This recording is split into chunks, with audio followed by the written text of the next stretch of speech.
Jenica Estrella. Today, we're going to talk about the globalization in my life. When we hear globalization, minsan akala natin pang textbook lang or malayo sa atin. But actually, it's part of our daily life.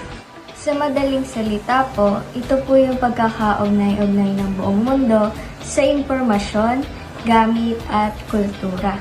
Let's start with something good.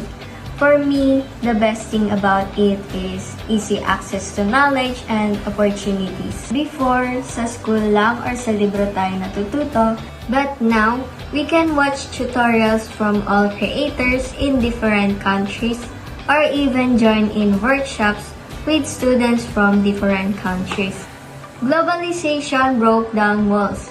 Hindi na tayo nakakulong lang sa kung ano ang meron sa atin.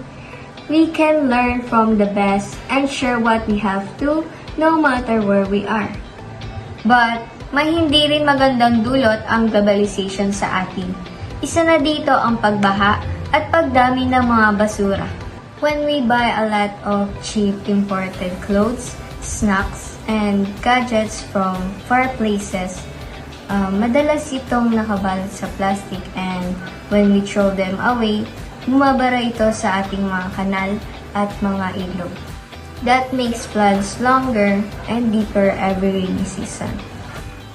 Madali tayo makabili ng mga gusto natin, pero hindi natin nakikita kung ano ang kapalit nito sa ating komunidad. So, how should globalization be managed for it to be more beneficial than harmful?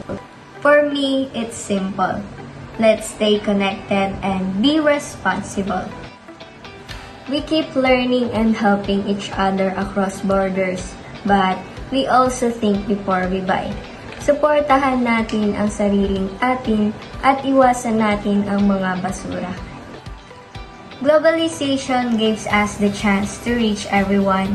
Now, let's use that chance to care for our home and shared world. Thank you for watching. Always remember to think before we buy. Bye-bye!